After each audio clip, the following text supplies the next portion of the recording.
Thank you for watching my YouTube videos and subscribing, liking, and sharing with other people.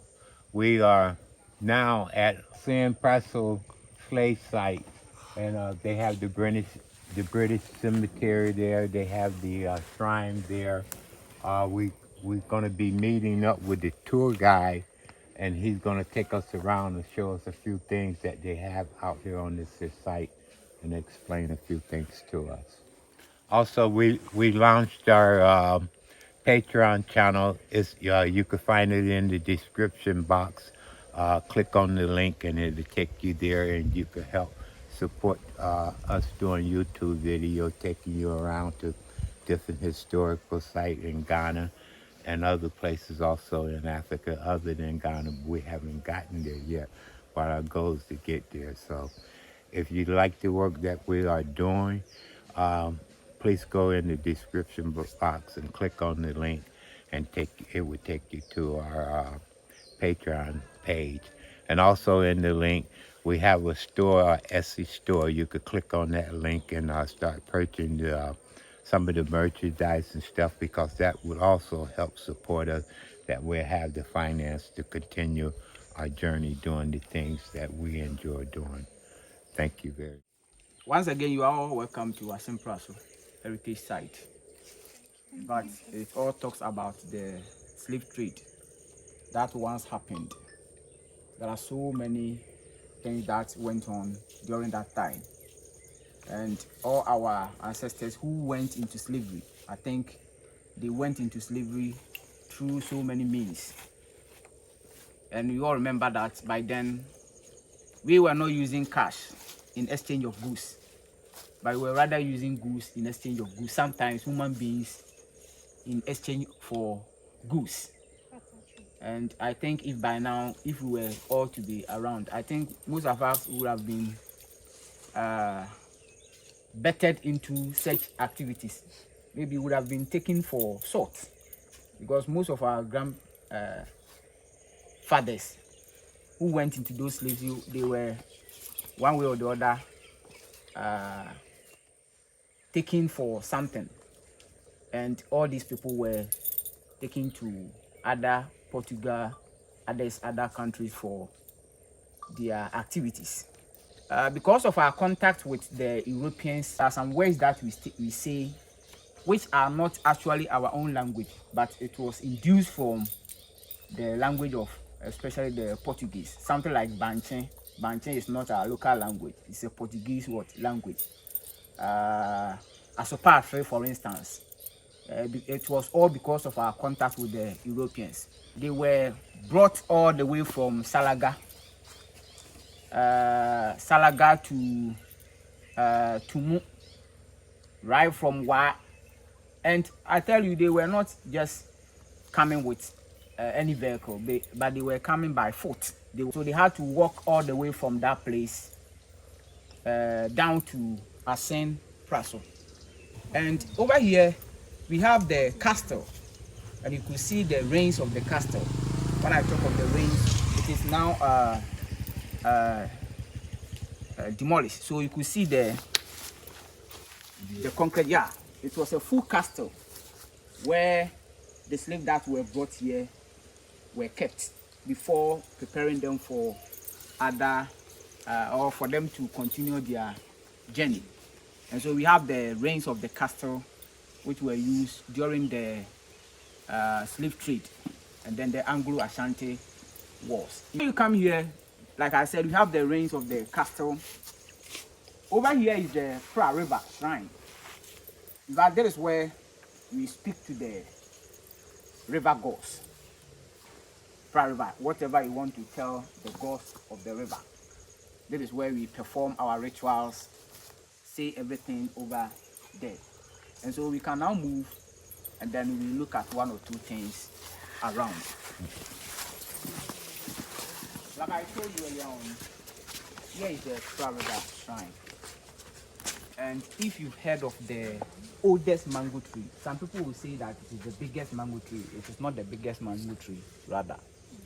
It is the oldest mango tree in West Africa. As far as West Africa is concerned, This is the oldest mango tree, and this year counts the 341 years as far as the tree is concerned. Now this tree, which is the mango tree, was the tree of life and death for the slaves. When I talk of tree of life and death, in fact, after walking all the way from Wa, Tumu, Salaga to this place, they become very hungry and thirsty. By the time they reach here, this is the surviving food that they could eat for them to survive. And so if you are lucky and you happen to get one to eat, then in fact you somehow regain a little energy, which will help you to move further. Because when they were brought here, in fact, when they got to this place, most of the slaves died. Most of the slaves died due to hunger and then other things. And so most of them died here and they were buried. They were given mass burial. They will dig a big hole and put about 40, 20, or maybe 50 into one grave. And so we will visit that place to see where they were buried. I think they dug 6 different holes, and in each of the holes was more than 35 human beings, and so they were buried in that manner. So this, the river shrine. Now, what we normally celebrate here is the crossing of river. That is river crossing. That is the main activity as far as Assin Praso Emancipation is concerned. And so every year, that is what we celebrate. That is the crossing of the river. So you go to the river bank and see or explain certain things to you over there. So let's all move to the river bank.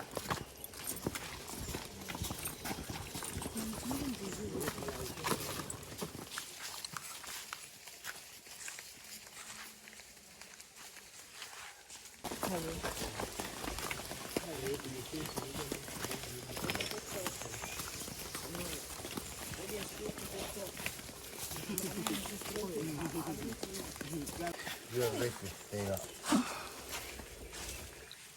Rich is scared of water. So this river Pratt, and that river there is Mimia. You see that there are 2 different rivers, and you can see that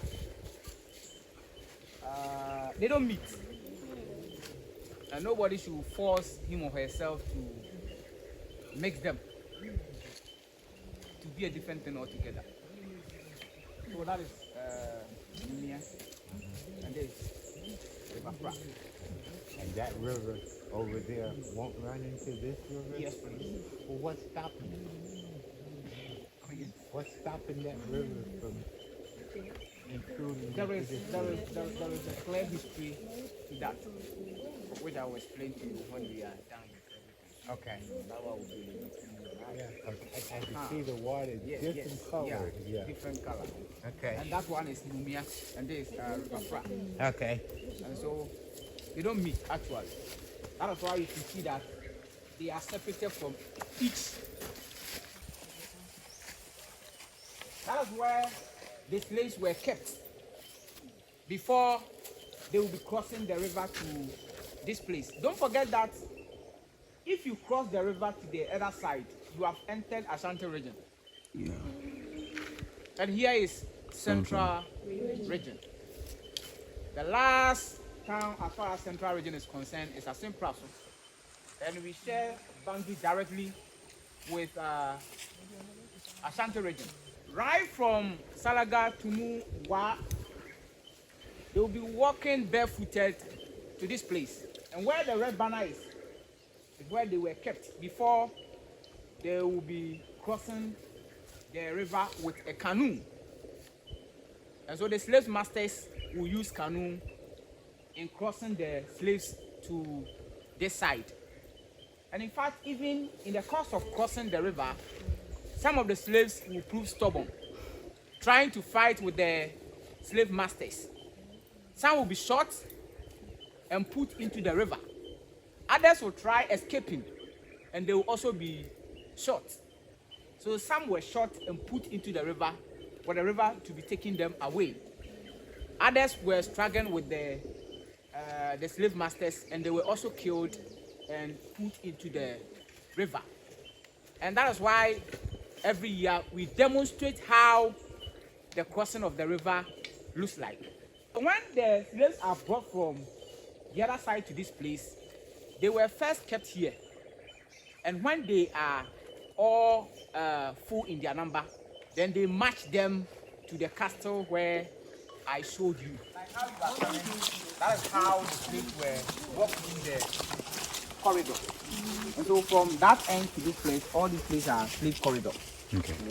And then they will be brought to this place. Now when they get here, like I indicated earlier on, some will be very much exhausted. Some will by then even be dead. And so they will assemble all those who are dead and give them a mass burial. Those who will be able to survive, they will continue their journey from here to Assin Manso. Let us get to where they were buried, what we call the mass grave, to also have a glare of what is there. So shall we go? Yes.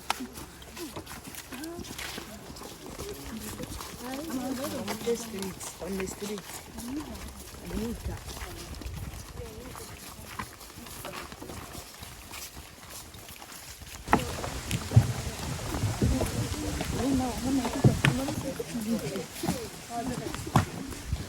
I have to see that price.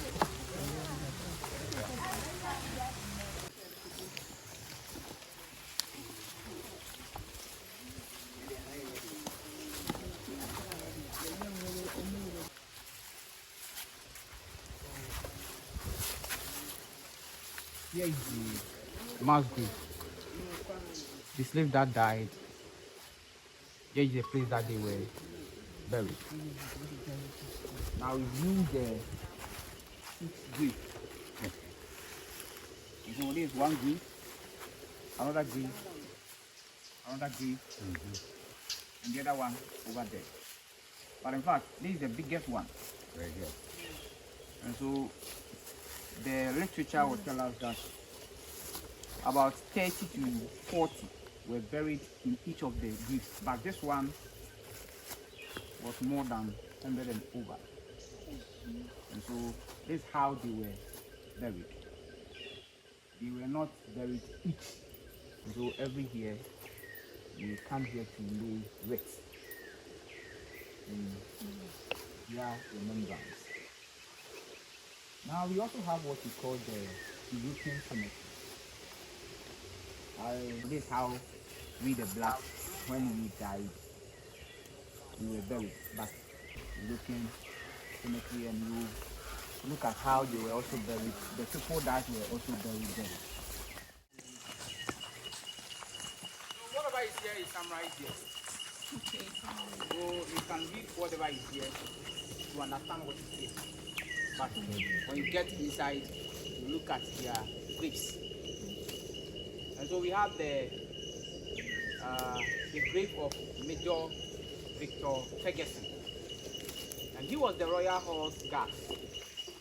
And that was the son of the Colonel John Ferguson. And he happened to be the second guard.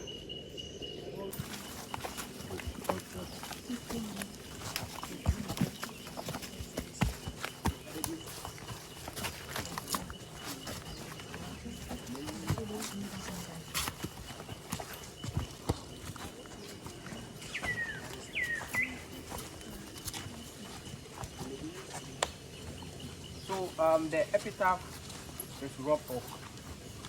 The inscription on the stone, the epitaph is raw oak. Yeah. But it is also written here. So this is the grave of Major Oroma.